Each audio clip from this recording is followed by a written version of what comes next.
Messieurs les députés, cher Stéphane, cher Damien, cher Nicolas Sansu, cher Yannick Favennec, c'est un plaisir de vous retrouver ce soir au Palais-sur-Vienne pour cette réunion qui est extrêmement importante. C'est l'étape haut-viennoise de votre Tour de France des déserts médicaux. Et nous sommes très heureux et très fiers que vous ayez choisi la commune du Palais-sur-Vienne pour aborder ces thématiques importantes. Alors pourquoi le Palais-sur-Vienne? D'abord parce que cette réunion a été prévue de longue date. Elle était prévue à Fétia, chez notre ami Gaston. Et un mouvement social un peu important a fait que les dates ont dû être revues et changées, et donc le lieu également. Bon, ça c'est le premier élément. Et donc on est très fiers de pouvoir accueillir cette réunion tout de même, même si elle aurait dû peut-être se passer à Fétia initialement. Mais enfin, peu importe qu'elle soit au Palais ou à Fétia, puisque nous avons, nous, maires, beaucoup de problématiques liées à ces questions de géographie médicale. Je n'ai pas les mêmes problématiques qu'à Fétia, pas les mêmes qu'à Limoges, pas les mêmes que dans le nord du département ou que dans le sud du département. Mais enfin, au Palais-sur-Vienne, nous avons également des problématiques. Nous sommes une commune de 6 000 habitants, en première couronne de Limoges. Nous avons des professionnels de santé, des médecins. Et la problématique, même si sur les réseaux sociaux, on a pu lire que c'était pas normal d'organiser une réunion sur les déserts médicaux au Palais-sur-Vienne parce que nous serions bien dotés en professionnels de santé, eh bien nous avons quand même des problématiques. Parce que lorsqu'un médecin part à la retraite, il est extrêmement difficile de trouver quelqu'un pour le remplacer. On a la problématique actuellement sur les dentistes parce qu'il n'y a pas que les médecins généralistes dans la problématique. Il peut arriver que d'autres communes n'aient pas de médecins et fassent un effort considérable pour développer une maison de santé pluridisciplinaire ou une maison médicale de santé. C'est problématique aussi puisque nous avons une pénurie de médecins et donc malheureusement il peut y avoir un phénomène de dumping médical ou de concurrence entre les collectivités pour ne pas perdre nos médecins et bien sûr pour d'autres pour les accueillir. Donc je sais que cette problématique est extrêmement importante parce que nous avons des populations qui ont besoin de médecins traitants, qui ont besoin de dentistes. Ce n'est pas possible de ne pas anticiper et la réalité d'aujourd'hui n'est peut-être pas celle de demain. Donc oui, nous sommes aussi concernés par cette problématique au Palais-sur-Vienne. Donc je ne vais pas être beaucoup plus long. Je sais que ce Tour de France, organisé par la représentation nationale large, mais républicaine, ça c'est important de le dire, eh bien elle prend de l'écho, elle prend de l'ampleur. La preuve, vous êtes nombreux ce soir pour savoir comment collectivement nous anticipons tout ça. Et donc pour tout ça, je suis ravi de vous accueillir, je vous suis ravi encore une fois que vous ayez choisi cette commune et je vous souhaite en tout cas d'excellents débats. Et merci aux professionnels de santé qui sont aussi à la table ronde et qui vont, je crois, apporter un témoignage de la réalité de ce département. Merci à vous toutes et à vous tous pour votre participation ce soir.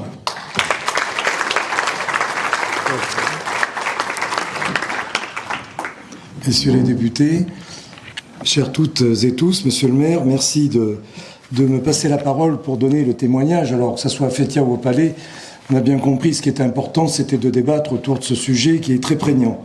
Donc, quelques mots simplement pour donner un exemple un petit peu de difficulté que l'on trouve, puisque Fétia, on est peut-être un peu plus dans la difficulté qu'au Palais.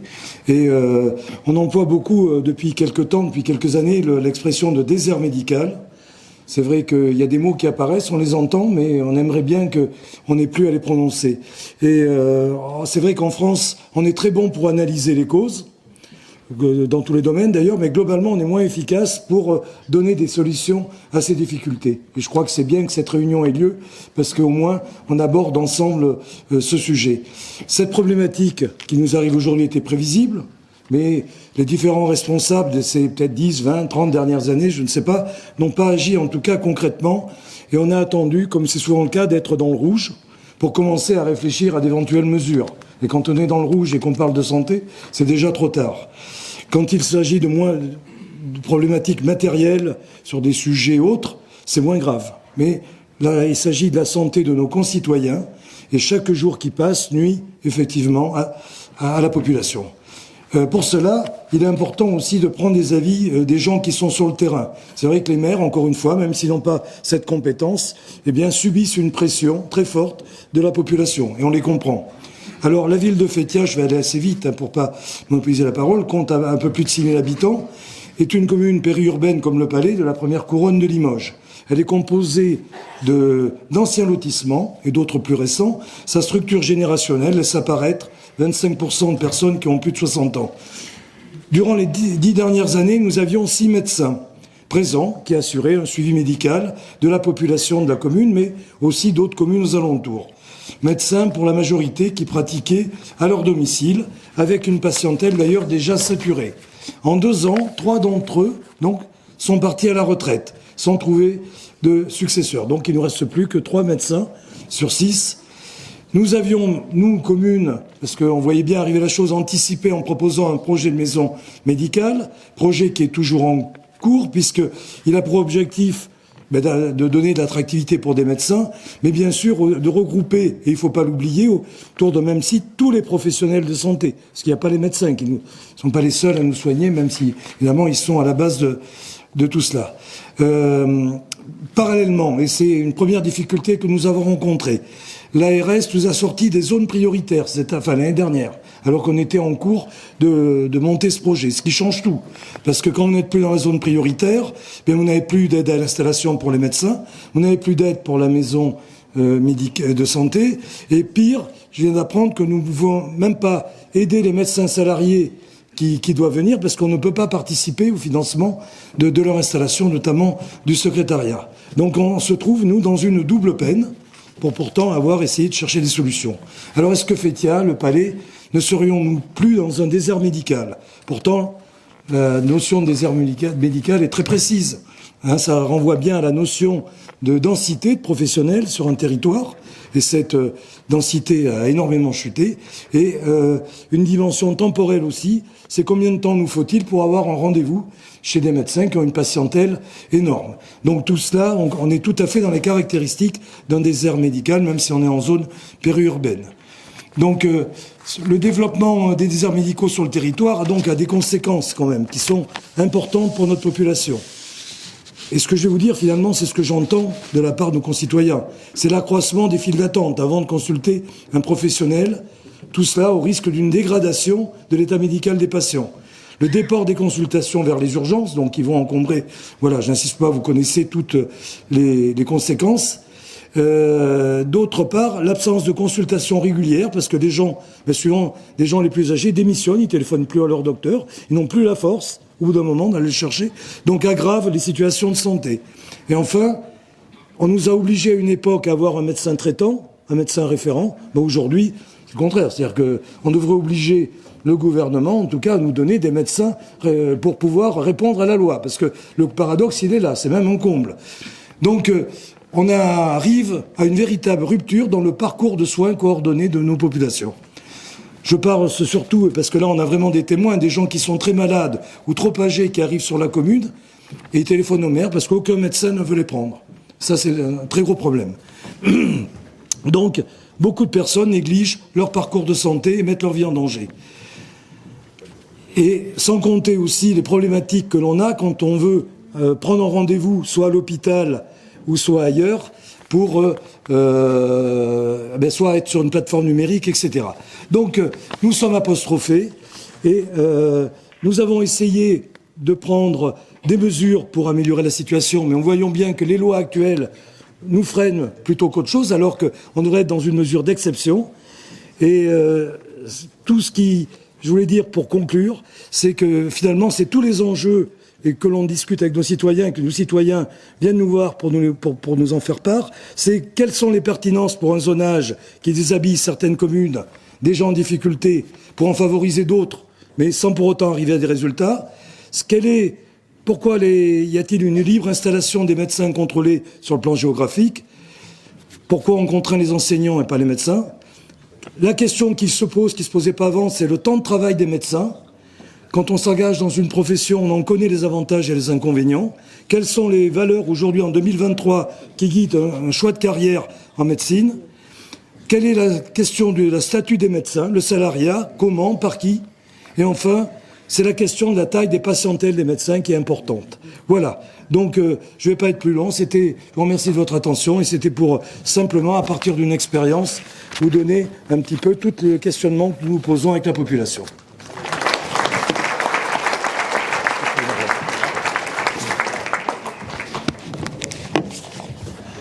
Merci beaucoup, Monsieur le maire. Merci également, Monsieur le maire du Palais, de nous accueillir aujourd'hui. Je voulais aussi remercier les agents du Palais qui nous ont aidés à installer la salle. Je voulais aussi remercier également les militants qui ont passé toute la journée pour aller chercher le petit buffet que vous aurez après, à savoir Candy, Guy, Romain qui sont allés tracter aussi. Je vais faire un remerciement spécial donc à Jackie qui est juste ici et qui a des grandes pancartes pour nous dire 1 minute de temps de parole, 2 minutes, 3 minutes et qui du coup a le mauvais rôle pour toute la soirée. Merci beaucoup. Pourquoi je fais la transition sur elle? C'est parce que vous savez, ce soir on va essayer de développer notre proposition de loi avec quelques témoignages, mais certains d'entre nous doivent repartir ensuite dans la foulée, prendre le dernier train qui remonte à Paris et qui n'auront pas la chance de dormir en Haute-Vienne ce soir. Et juste, on va essayer donc d'être assez rapide, de vous présenter cette proposition de loi. Ça va durer, je pense, entre une demi-heure, 1 heure à peu près. Et ensuite, on pourra faire un échange un temps de questions-réponses où le micro passera dans la salle et vous pourrez toutes et tous nous poser vos questions. Moi, je vais toucher d'un mot déjà. Le premier, je commencerai par un regret que vous pourrez reconnaître que la scène est relativement non mixte, en tout cas, et qu'elle est assez peu diversifiée en genre. Et on s'en excuse en vérité avec Stéphane puisqu'on a eu 3 annulations féminines dans la semaine précédente. Donc ça, c'était pas de chance. Je voulais d'un dernier mot vous expliquer un petit peu comment moi je m'étais retrouvé donc en tant que député de la France Insoumise et de la NUPES dans cette aventure à écrire une proposition de loi avec Yannick Favennec d'Horizon ou avec Aurélien Pradier des Républicains ou encore je ne sais qui d'autre, Christophe Marion de la République En Marche. C'est que à la base, toutes et tous, je crois, ce qui nous a rassemblés, c'est de savoir que lorsque les déserts médicaux avancent, lorsque la santé recule, finalement, c'est la République qui recule. Et je crois que toutes et tous, on s'est retrouvés là à se dire qu'on avait un sujet, on a quasiment toutes et tous écrit. Moi, j'avais commencé à écrire une proposition de loi contre les déserts médicaux, notamment axée sur les centres de santé au départ. Et puis Guillaume Garot, qui est un député socialiste, est venu me voir un jour et m'a dit « Mais attends Damien, avec ta proposition de loi, viens, on va aller en écrire une avec des collègues de droite, avec des collègues de gauche. » Donc je lui ai dit « Mais attends, qu'est-ce que c'est que cette affaire? C'est quoi cette arrivée à l'Assemblée ?» Et en fait, tout s'est bien passé. Je pense qu'on a même réussi ensemble à construire. D'ailleurs, il n'y avait pas que des députés de droite ou de gauche. Il y avait des députés du Nord, il y avait des députés du Sud. C'était pas toujours les plus simples avec qui discuter.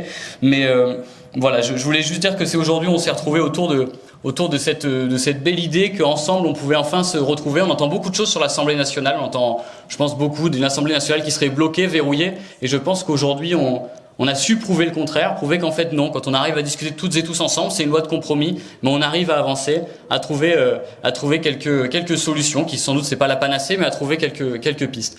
Je vais très rapidement donc donner la parole ensuite à mon collègue Stéphane Deltrette, avec qui j'ai plaisir en Haute-Vienne de défendre cette proposition de loi, de l'avoir co-rédigée avec lui et tous les autres, et aussi également donner la parole donc à Yannick Favennec, qui est député de la Mayenne, parce qu'aujourd'hui Guillaume Garot a dû s'absenter, donc c'est Yannick, tu le remplaces pas, tu devais être là en plus, mais du coup t'es un peu notre représentant mayennais, il en faut un à chaque fois. Donc voilà, je vais vous laisser la parole, ensuite on aura des témoignages, on vous présentera la proposition de loi, et puis ensuite on pourra échanger avec vos questions, et on essaiera de donner quelques réponses. Merci beaucoup.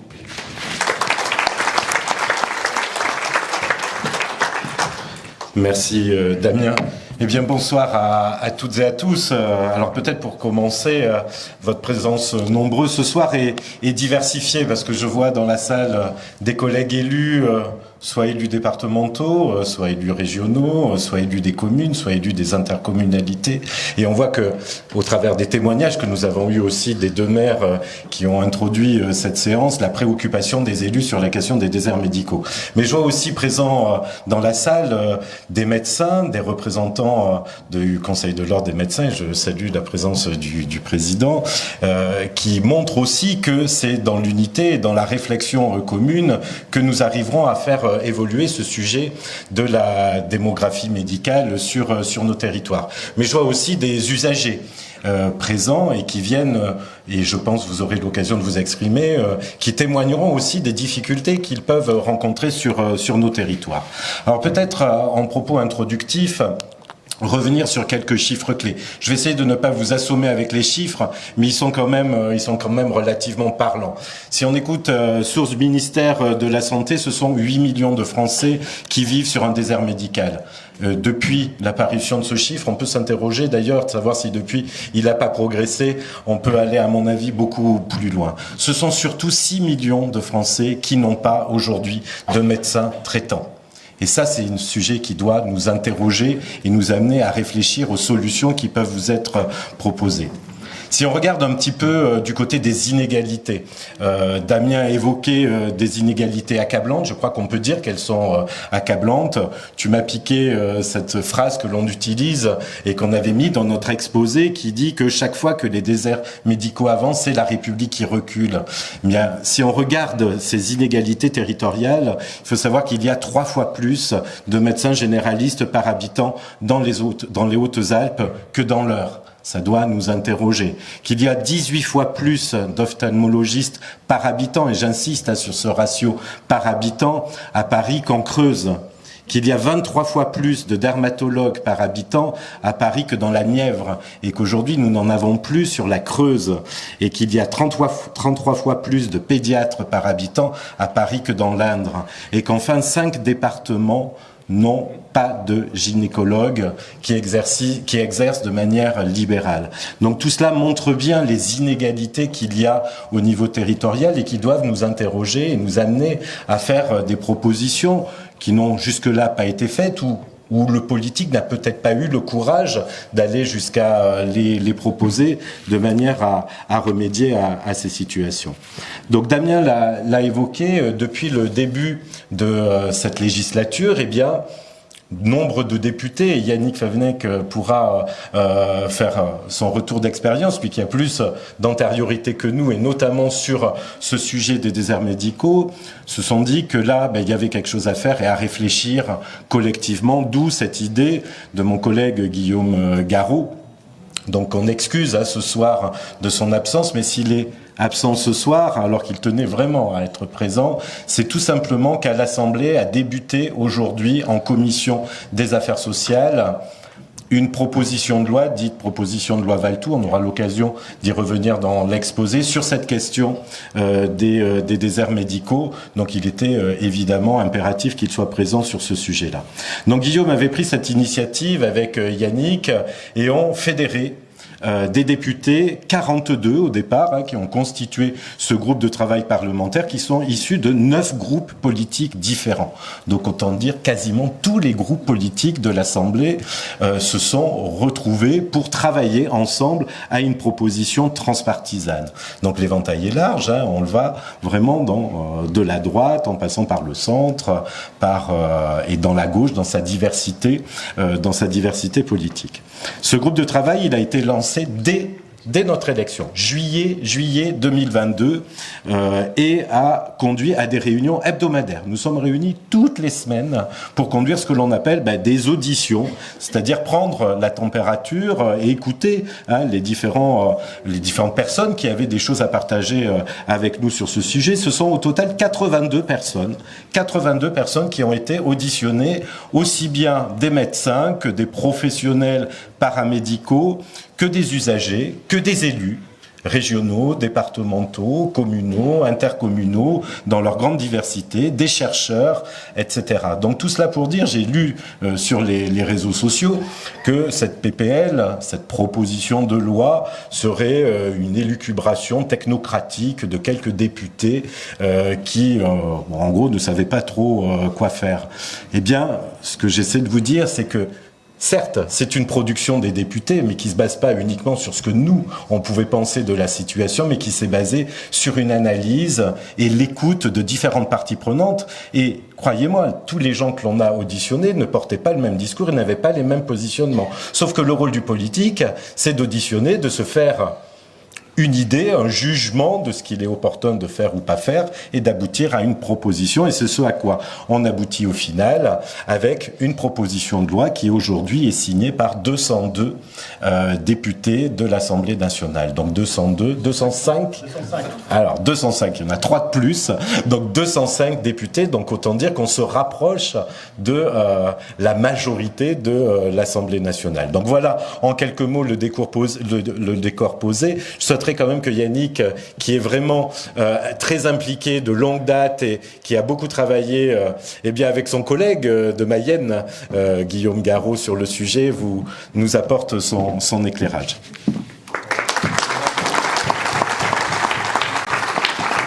Merci Stéphane, et d'abord merci à Damien. Merci Damien pour ton invitation. Moi je suis très heureux de saluer chacune et chacun d'entre vous, de remercier bien sûr le maire qui nous accueille, les maires qui sont à nos côtés, et vous dire que je vais vous faire une confidence. Je vais commencer par une confidence. J'en suis à mon 5e mandat de député, et si on m'avait dit un jour que je partagerais la même tribune et que je répondrais positivement à l'invitation d'un député de la France Insoumise, je crois que je me serais frotté les yeux pendant un certain temps. Et finalement, alors ce soir, c'est notre 16e étape de notre Tour de France. On a commencé le 1er février, devinez où? En Mayenne. Pourquoi en Mayenne? D'abord, qui connaît la Mayenne? Ah ouais. Ah bah bravo la Haute-Vienne. Hein. La Mayenne, c'est un petit département où on a de grandes idées. Et la grande idée, ça a été celle de mon collègue et ami Guillaume Garot. Alors Guillaume est socialiste, vous avez compris que je n'étais pas socialiste. La grande idée de Guillaume Garot, ça a été de dire, finalement, plutôt que de travailler chacun dans son coin, parce que c'est bien ça qui se passe depuis un certain nombre d'années, c'est que beaucoup de députés, dans beaucoup de groupes parlementaires, rédigeaient des propositions de loi, rédigeaient des amendements, tous avec le même corpus, la même ligne directrice, la régulation, mais personne n'arrivait finalement à aboutir, à faire en sorte que ces propositions de loi ou ces amendements soient votés.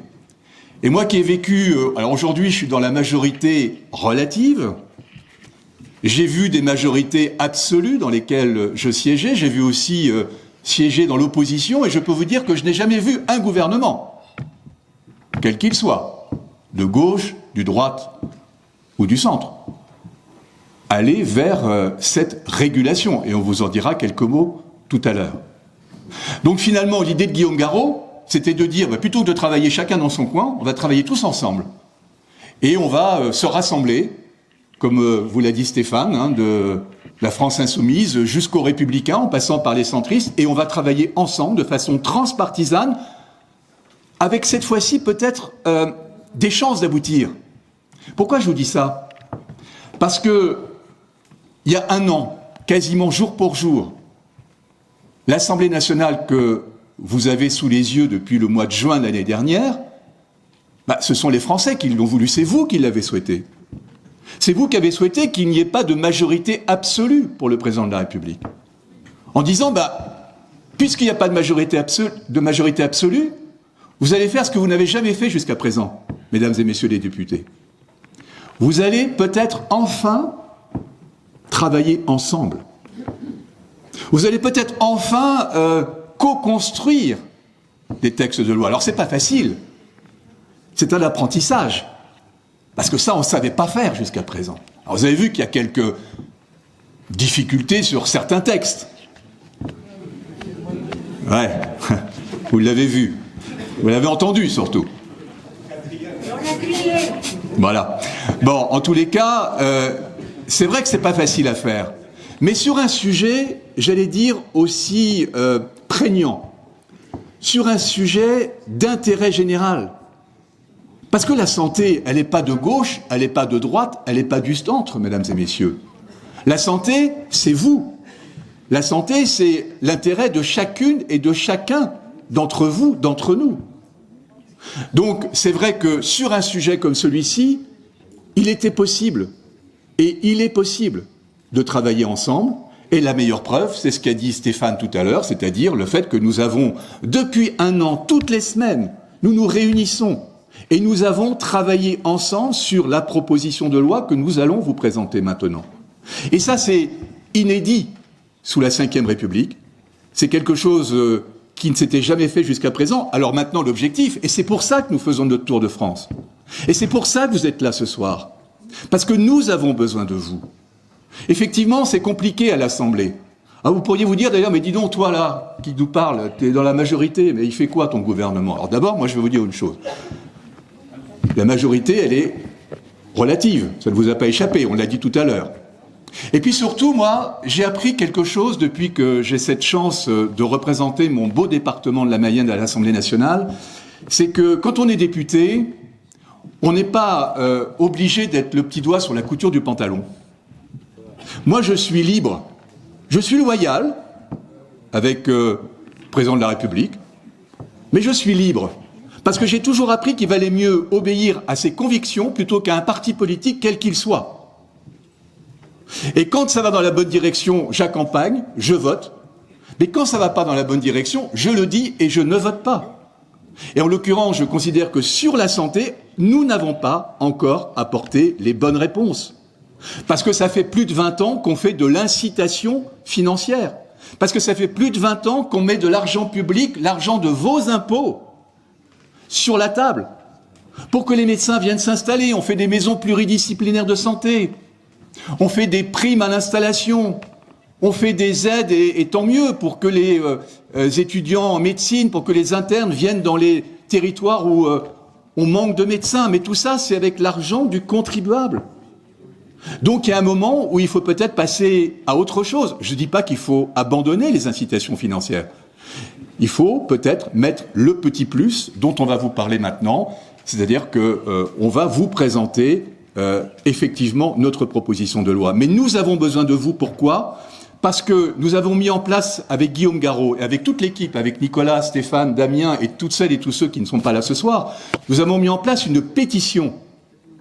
Parce qu'on a besoin du soutien de l'opinion publique pour convaincre la présidente de l'Assemblée nationale d'inscrire cette proposition de loi à l'ordre du jour des travaux de notre Assemblée. Et puisque nous, on a du mal à la convaincre en tant que députés, on se dit que si les Françaises et les Français nous aident en signant cette pétition, elle est en ligne, vous allez sur change.org, et vous verrez qu'il y a déjà 50 000 signataires à cette pétition. Et plus vous serez à la co-signer, à la signer, et plus nous aurons de chances de pouvoir, je l'espère en tout cas, discuter de cette proposition de loi. Alors je vois que, comme dans l'école des fans, on met un panneau. Alors c'est pas parce que j'ai 10 sur 10, mais c'est parce que j'ai parlé trop longtemps. Donc je pense que j'ai 0 sur 10. En tous les cas, je vais arrêter parce que madame va me regarder avec des yeux qui ne sont pas commodes.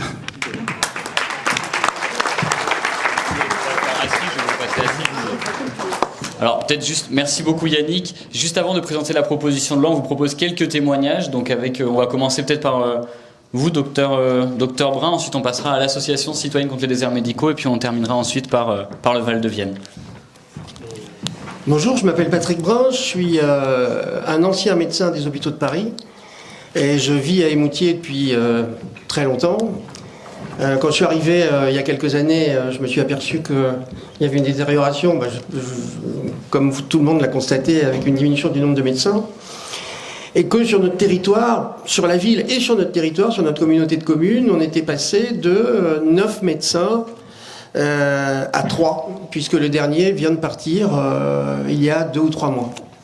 Il faut savoir que sur la ville d'Émoutier, il y a une maison pluridisciplinaire de santé, et un autre médecin qui est installé en ville, et qui ne représente plus maintenant que 2 médecins en tout, plus une à Bujaleuf. Donc on était un petit peu gênés pour trouver des solutions. On a choisi celle d'un centre de santé, de monter un centre de santé. Alors le centre de santé, c'est pas quelque chose qui est très très connu en général. Il faut savoir que pour créer un centre de santé, ça ne peut être le promoteur d'un centre de santé, ce ne peut être que une territorialité, une association éventuellement, ou un établissement public, un hôpital public. Donc c'est le promoteur, nous c'est la communauté de communes. La deuxième caractéristique d'un centre de santé, c'est que les malades qui viennent dans un centre de santé, il n'y a aucune avance de fonds. Ils ne payent pas. Ils payent le ticket modérateur, point. Et que l'ensemble des gens qui travaillent dans un centre de santé sont des salariés, médecins compris. Alors ensuite, une fois qu'on a dit ça, j'ai été voir un peu tout le monde. D'abord, j'ai demandé aux médecins locaux ce qu'ils en pensaient. Ils ont tous été plutôt d'accord, puisqu'ils ont tous le nez dans le guidon depuis très longtemps. J'ai été voir M. Bourras au Conseil de l'Ordre pour lui présenter le topo. J'ai été voir les gens du CHU. Bref, je me suis un petit peu bougé pour savoir comment les choses pouvaient évoluer. Et puis évidemment, il y avait tous les politiques de notre territoire, de la communauté de communes, qui ont tous été d'accord pour qu'on essaye de monter ce centre de santé. Donc les choses sont écrites. Je pense qu'on va pouvoir l'ouvrir au mois de septembre. Il y a des médecins et il a une particularité quand même, c'est que d'une part, on ne va pas avoir de médecins temps plein. On a choisi d'utiliser, entre guillemets, des médecins qui viendraient une journée ou 2 journées.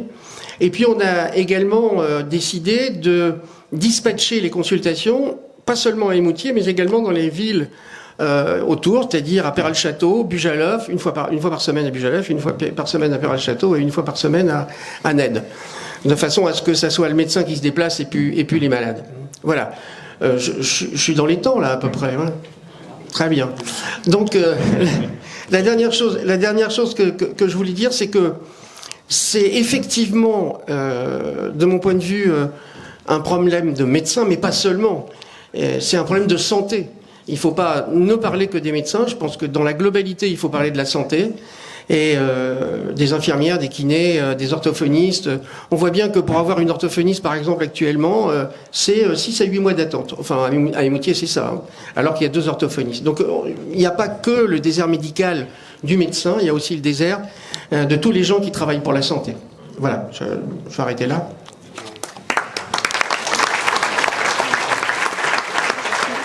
Je voudrais juste, avant de vous passer la parole, madame, excuser Mélanie Plazanet, qui est la présidente de la communauté de communes des Portes de Vassivière et qui, ce soir, aurait dû être avec nous pour apporter le regard de la collectivité, mais qui a dû remplacer le président de région sur une manifestation, puisqu'elle est aussi conseillère régionale. Mais vous avez très bien expliqué le partenariat, docteur, qui est fait avec la collectivité. Ce sera plus simple. Oui, bonjour. Alors voilà, je représente les patients, en fait les citoyens, sous la forme d'une association nationale qui est l'ACCDM, Association citoyenne contre les déserts médicaux. Alors sachez d'abord que c'est un droit constitutionnel d'avoir un médecin, un suivi médical. C'est l'article 27 et cet article n'est plus respecté. Je suis contente d'avoir ici des partenaires de UFC Que Choisir, car nous avons travaillé aussi la loi ensemble. Nous ne sommes plus des spectateurs passifs de la santé. Maintenant, nous voulons être acteurs des propositions, savoir écouter, participer et proposer. C'est pour ça que nous avons travaillé sur le projet de loi qui est la proposition de loi 741 qui donc, espérons-le, va passer dans une niche parlementaire. Alors là, c'est très compliqué, ce n'est pas simple, et qui va être associée aussi avec une autre la loi, la 1175 bis. En principe, je crois qu'elles vont fusionner, non? Je crois qu'elles doivent... Enfin, nous, on nous a annoncé comme cela. D'accord, bon. Alors, la situation ne va pas aller en s'arrangeant, contrairement à ce que vous pensez. Hein. On a 8 millions à l'heure actuelle de patients qui n'ont pas de médecin, mais c'est prévu à un horizon vers les années 2030, à beaucoup plus que ça, et même les prévisions les plus pessimistes donnent 25 millions de personnes qui n'auront pas de médecin.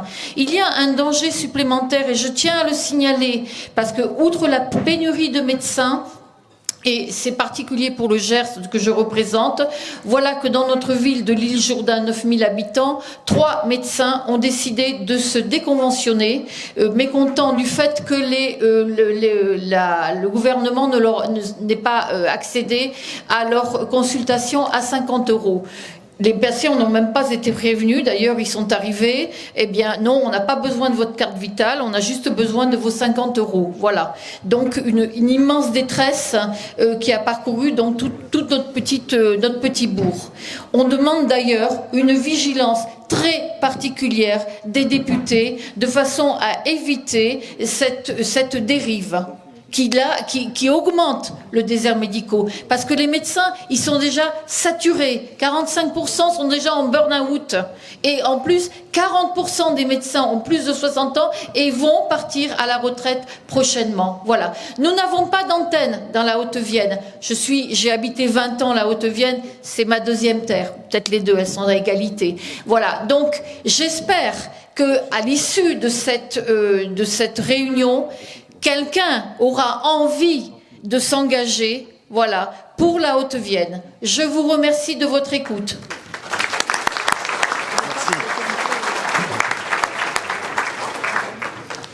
Et maintenant, on va passer la parole au docteur Cahen. Alors, peut-être aussi, le président de la communauté de communes se fait discret dans la salle, mais aussi un beau partenariat entre collectivités et professionnels de santé. Mais docteur, vous laissez sans plus tarder présenter ce bel exemple en communauté de communes du Val-de-Vienne. Merci, monsieur le député. Je vais me lever, je préfère. Voilà, donc, dans la communauté commune du Val-de-Vienne, qui regroupe 12 000 habitants, donc nous avons monté un projet de maison de santé pluridisciplinaire qui est maintenant opérationnel depuis plus de 3 ans. Alors, la genèse de ce projet est d'abord partie des professionnels de santé, qui ont été motivés par 3 aspects.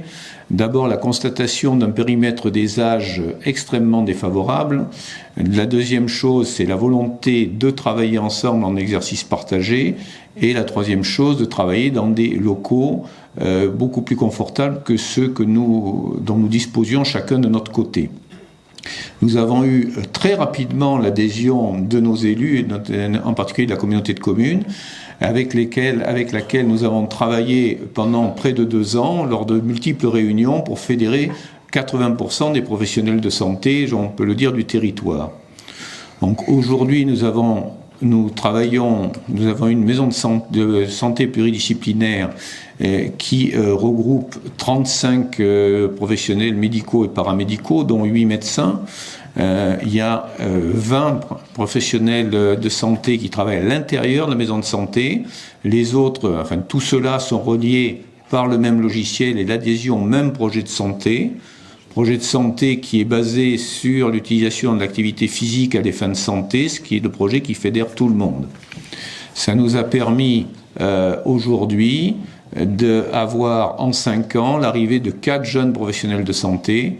Et aujourd'hui, dans notre territoire, les problèmes de consultation non programmée ou d'absence de médecins référents n'existent pas, sauf extrêmement mauvaise foi de la part des patients.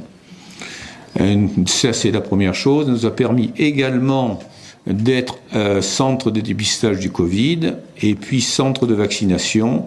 Et on a ainsi injecté 10 000 vaccins pendant la période du Covid et la période de la vaccination. Donc cet exemple est un exemple, ce n'est pas la solution de tous les maux de ce que vous venez de nous expliquer, mais c'est un exemple qui est effectivement basé sur la très bonne coopération entre professionnels de santé et les élus pour mettre en œuvre cette structure. Et il nous permet d'affronter l'avenir de manière assez sereine pour nos patients et pour nous-mêmes, avec une véritable adhésion de tout le monde. Voilà, je vous remercie.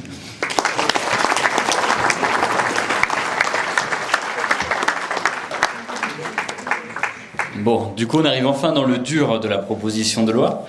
On va commencer donc par toi, Yannick. Tu vas pouvoir nous présenter le premier chapitre qui a trait à ce qu'on appelle donc la régulation, qui est le chapitre dont on a le plus parlé, je crois, dernièrement. Et comme tu es très habitué au chrono à l'Assemblée... Je regarde la dame, là. Je voulais simplement préciser, madame, que la CCDM est une association qui est née en Mayenne, qui montre bien qu'on est un petit département avec de grandes idées. Alors, effectivement, la régulation, c'est un peu j'allais dire la colonne vertébrale de notre proposition de loi. D'ailleurs, c'est le chapitre 1. La régulation, c'est quoi? La régulation, c'est pas une punition pour les médecins, mais c'est une solution supplémentaire pour les patients que vous êtes. La régulation, c'est de dire, aujourd'hui, vous avez 87% du territoire national qui est un désert médical. Donc, 87% du territoire désert médical, ça laisse de la place. En revanche, il reste 13% où on va être dans des régions, entre guillemets, surdotées. On sait où elles se trouvent, hein. Elles se trouvent plutôt dans le sud-est, et puis sur la côte atlantique. Et l'idée que nous avons, c'est de dire que lorsqu'un médecin veut s'installer sur les 87% de désert médical que constitue notre territoire, pas de problème, il s'installe où il veut. En revanche, si un médecin veut s'installer dans une région surdotée, il devra passer par l'autorisation de l'agence régionale de santé, qui est le ministère de la Santé décentralisé dans chaque région, vous savez, avec bien sûr l'avis de l'ordre des médecins, et puis à condition de remplacer un confrère ou une consoeur qui part pour X raisons, peut partir à la retraite, peut partir dans un autre territoire, et qui exerce la même spécialité. Autrement dit, un cardiologue ne pourra s'installer que si un cardiologue, dans ces régions surdotées, part à la retraite ou par ailleurs. Idem pour un chirurgien dentiste, parce que vous avez raison, notre proposition de loi, elle concerne aussi évidemment les chirurgiens dentistes, et je vois dans mon département, on en manque cruellement. Donc l'idée majeure, c'est ça. La régulation, tout à l'heure, je vous disais, personne n'a voulu la faire jusqu'à présent parce qu'il faut du courage politique. Hein. Parce qu'il faut du courage politique, pardon si je froisse certaines oreilles, mais c'est vrai que les médecins n'y sont pas forcément naturellement favorables. C'est vrai qu'il y a, comment dire ça, avec beaucoup de précautions, il y a un corporatisme bien organisé, bien structuré. Et je vais vous dire une chose, ce corporatisme organisé et structuré, il existe à l'Assemblée nationale, il existe au Sénat. Et quand on parle de régulation, les premiers à appuyer sur le frein, ce sont nos collègues députés ou sénateurs qui exercent une profession médicale. Donc ça, c'est vrai que c'est pas facile à passer comme obstacle. Alors, la régulation, et puis dans cette première partie de la proposition de loi, nous, on veut pas enquiquiner les médecins, on veut même les accompagner quand ils viennent sur un territoire. Et on veut pour ça créer un guichet unique. Parce que quand on arrive dans un territoire, je pense que c'est pareil chez vous en Haute-Vienne, comme c'est pareil chez moi en Mayenne, on ne sait pas toujours à qui s'adresser, comment faire pour s'installer. Il y a aussi le conjoint, la conjointe qui peut effectivement chercher du travail, on veut savoir s'il y a des écoles, etc., etc. L'installation, on veut la soulager, on veut la simplifier avec un guichet unique d'accueil dans chaque département pour chaque installation de médecins. On veut aussi, parce que c'est important, quand on dit oui mais il y a 87% du territoire qui est un désert médical, 13% qui ne l'est pas, on veut faire les choses de façon très fine. Et donc, dans notre proposition de loi, on instaure la création d'un indicateur territorial de l'offre de soins, une sorte de, j'allais dire, de GPS, pour qu'on sache exactement là où il y a de véritables besoins.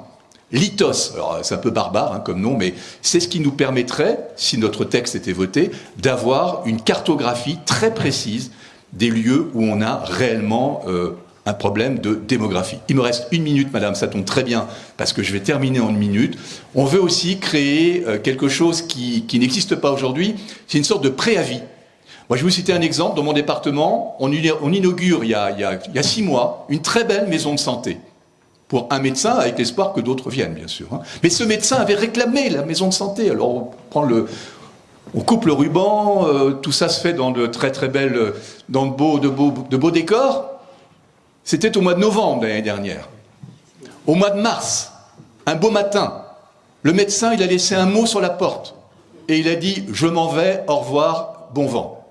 Et le pauvre maire, qui s'était décarcassé avec la communauté de communes du secteur pour créer cette maison pluridisciplinaire de santé, il s'est retrouvé avec une maison vide.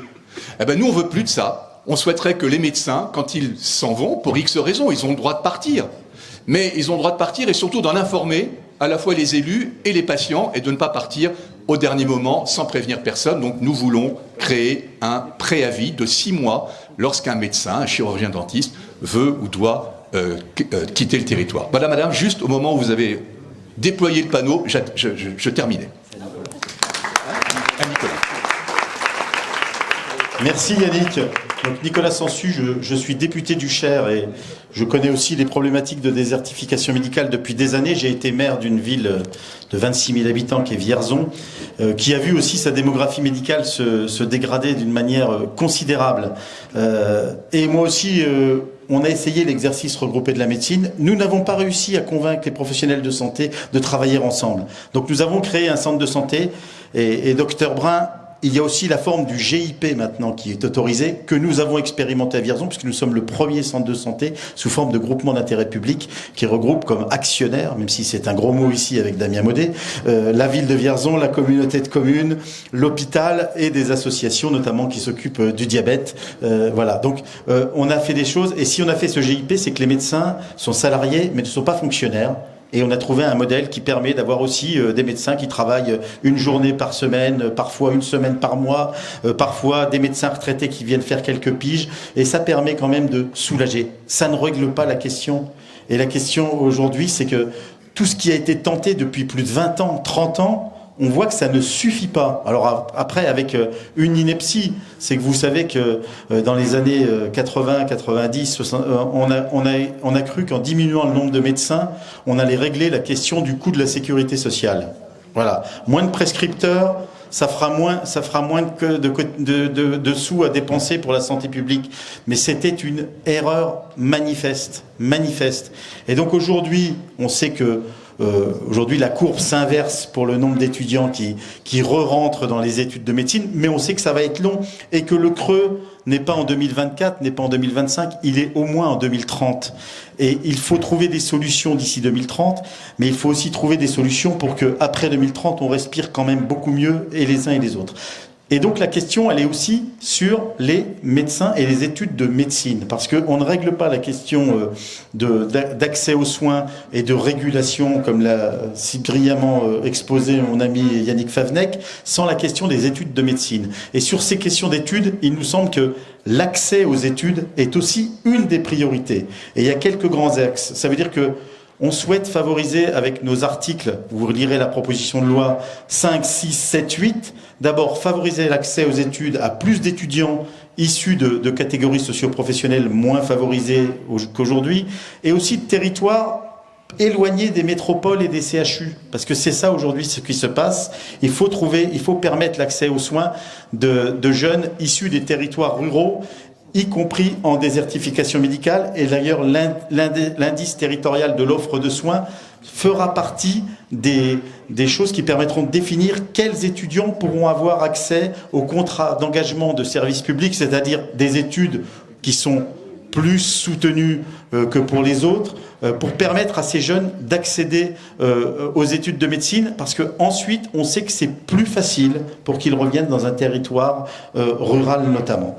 En santé, il faut aussi, on souhaite créer, 2 minutes ça va, on souhaite créer des écoles normales de santé, à l'image de ce qui avait été fait, vous savez, pour les écoles normales d'instituteurs, alors sans que ce soit exactement le même modèle, mais l'idée que dès le lycée, on ait plus de formation teintée formation médicale ou paramédicale, ce qui permettrait justement aux jeunes de s'engager dans cette voie, parce qu'on sait qu'on a un besoin formidable. Et ces écoles normales, elles ont fait leurs preuves pour les instituteurs. On pense qu'il faudrait le faire, et à l'image de ce qui se fait par exemple pour les lycées agricoles, il n'y a pas de raison qu'il n'y ait pas des lycées de la santé, des choses de ce type. Et enfin, 3e point, c'est repenser le contrat entre les médecins et la nation.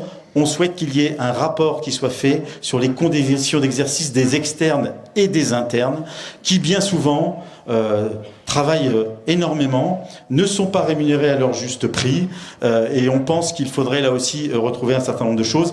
En tout cas, cette question des études médicales intègre complètement notre proposition de loi, parce que il y a à la fois la question de la régulation, l'installation des médecins, les études médicales et ensuite l'organisation des soins. Et c'est là que je passe la parole à mon collègue. Collègue et actionnaire. Merci Nicolas, puisqu'en tant qu'actionnaire de cette proposition de loi, je vais pouvoir développer encore un petit peu donc sur la question de la permanence des soins, l'exercice et aussi les centres de santé. Peut-être, je vais essayer d'être assez rapide, comme ça nous permettra d'avoir toute notre série de questions-réponses que j'arrête pas de vous vendre depuis tout à l'heure. Sur le premier point, déjà sur la permanence des soins, c'est quand même quelque chose qui est beaucoup revenu d'ailleurs de la part des médecins eux-mêmes. C'était les organisations de médecins qui nous en parlaient sur le fait qu'aujourd'hui la permanence des soins n'est plus obligatoire. Depuis 2002, c'est plus obligatoire de faire la permanence des soins pour les médecins, et nous on veut la re-rendre de nouveau obligatoire pour avoir quelques chiffres rapides pour montrer à quel point c'est du bon sens. C'est qu'aujourd'hui c'est sur le volontariat. Or, il n'y a plus que le taux, c'est à peu près 40 médecins qui participent à 40%, pardon. 40 médecins sur la France, ça ferait un peu. Ça ferait assez peu. Donc, et surtout avec une grande disparité territoriale, en vérité. C'est-à-dire qu'on va aller à Paris où il n'y a que 6% des médecins qui participent à cette permanence des soins. Et dans les Vosges, qui est un exemple aléatoire, c'est 82% qui participent à cette permanence. Donc c'est beaucoup trop inégal. Et nous, on pense que cela doit revenir obligatoire, déjà pour aussi soulager la charge de travail de celles et ceux qui s'engagent à faire cette permanence des soins. C'est dans un état critique à tel point qu'aujourd'hui on a 35 départements en France où après minuit, il n'y a aucun médecin qui fait la permanence des soins. Il y a même un rapport de la Cour des comptes qui expliquait que sans doute une personne sur 5 qui passe aux urgences la nuit le problème aurait pu être pris en charge par un médecin s'il avait assuré cette permanence. Ensuite, le deuxième point, c'est la question des centres de santé. En fait, cette proposition de loi, moi je la vois aussi comme un équilibre. C'est-à-dire que d'une part, effectivement, il y a la régulation, il peut y avoir certaines contraintes, mais de l'autre aussi, c'est qu'est-ce qu'on apporte aux jeunes médecins et aux médecins qui veulent s'installer. Je crois que, tout à l'heure, Yannick, tu parlais de l'ITOS, donc l'indicateur territorial de l'offre de soins.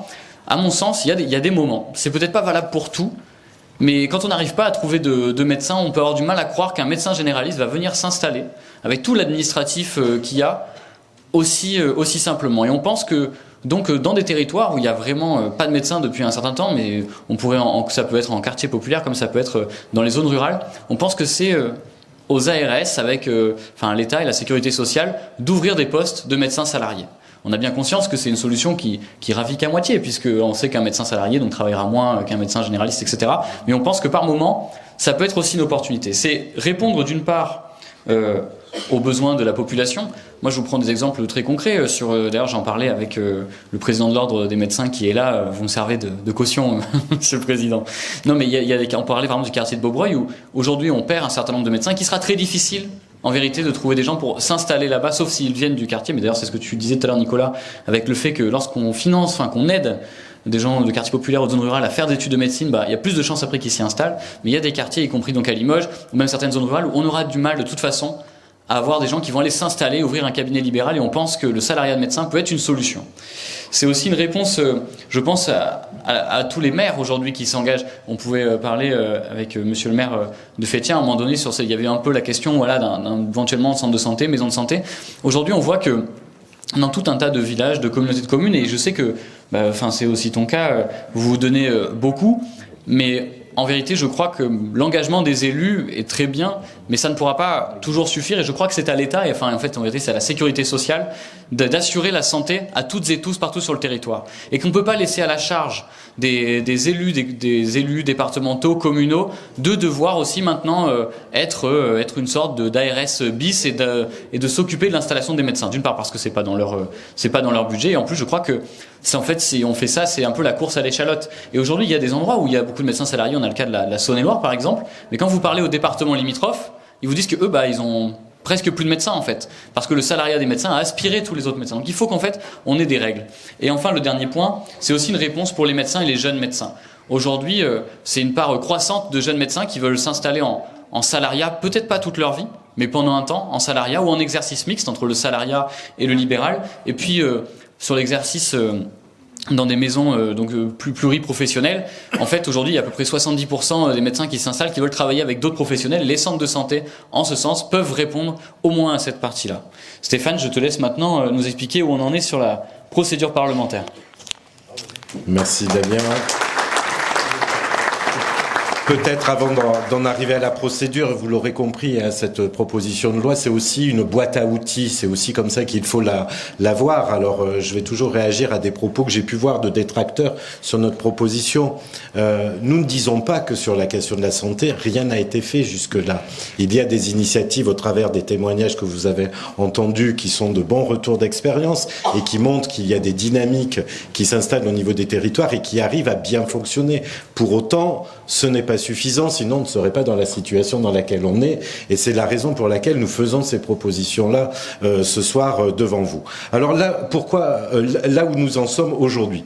Ce que nous souhaitons, c'est que cette proposition de loi elle fasse plus maintenant son bonhomme de chemin et qu'elle soit inscrite, débattue et voté à l'Assemblée nationale.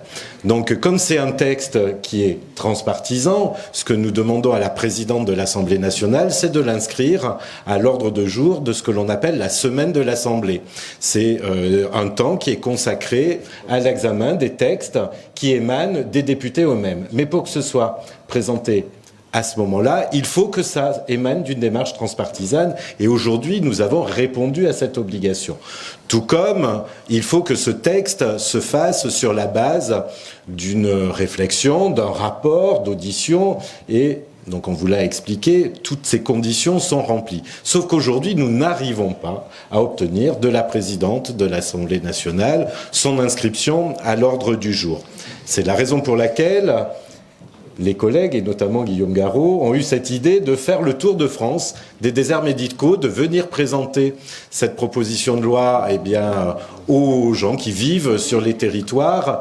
Et si ils y trouvent un intérêt, nous soutiennent dans cette initiative de voir présenter ce texte à l'Assemblée. Alors comment nous soutenir? C'est d'aller sur une plateforme numérique. Je ne doute pas que vous maîtrisez parfaitement les outils informatiques qui s'appelle change.org et qui a une rubrique spécifique qui s'appelle « Pour en finir avec les déserts médicaux ». Donc si vous voulez soutenir notre initiative, vous allez sur cette plateforme, vous vous y inscrivez et plus il y aura de gens qui nous soutiendront dans cette initiative et plus on aura de chances de le voir abordé à l'Assemblée. Et c'est l'occasion de saluer parmi nous ce soir notre sénatrice Isabelle Briquet qui est en terrain bien connu ici au Palais-sur-Vienne. Et ma chère Isabelle, si nous arrivons à obtenir ce vote à l'Assemblée nationale, on espère que tu pourras prendre le relais au Sénat et aboutir à une adoption définitive du texte pour aboutir à la promulgation de la loi. Alors pour en finir, on a parlé actuellement de ce qui se discute. On vous disait que Guillaume Garot n'était pas là ce soir parce qu'actuellement se débat en commission des affaires sociales une proposition de loi qui arrive d'un député de la majorité, Horizon, du groupe de Yannick, d'accord, voilà, qui est dite loi Valtou, hein, porte son nom. Et qui est axée sur l'amélioration de l'accès aux soins par l'engagement territorial des professionnels. Alors, on va être très transparent, c'est une avancée qui est proposée en débat et toute avancée à l'Assemblée est la bienvenue. Pour autant, nous la considérons comme insuffisante par rapport à ce que nous proposons et qui a fait le fruit de ce travail collectif transpartisan. Donc, dès maintenant, là, actuellement, notre collègue Guillaume Garot doit être en train de le défendre. Nous avons décidé d'alimenter ce texte par des amendements qui sont issus de notre PPL transpartisane. Ce sont une vingtaine d'amendements qu'a déposé donc le groupe transpartisan pour alimenter le texte qui actuellement est en débat. Pour autant, il ne nous faut pas renoncer à terme à ce que notre propre PPL, parce qu'on n'est pas certain du tout que nos amendements seront tous votés, puisse passer à l'Assemblée. Et enfin, dernier point, un autre moment important sera le débat autour des finances, du PLFSS notamment, du projet de loi de finances sur la sécurité sociale, parce que la difficulté à laquelle nous sommes confrontés quand nous présentons des amendements sur un texte de loi ou dans les propositions que l'on doit faire, c'est qu'on ne peut pas trop toucher au budget, sinon on est jugé cavalier budgétaire, si ça a un impact sur le budget de l'État. Donc tout ce débat-là, évidemment, conduira à présenter des amendements au moment du PLFSS. Voilà, merci.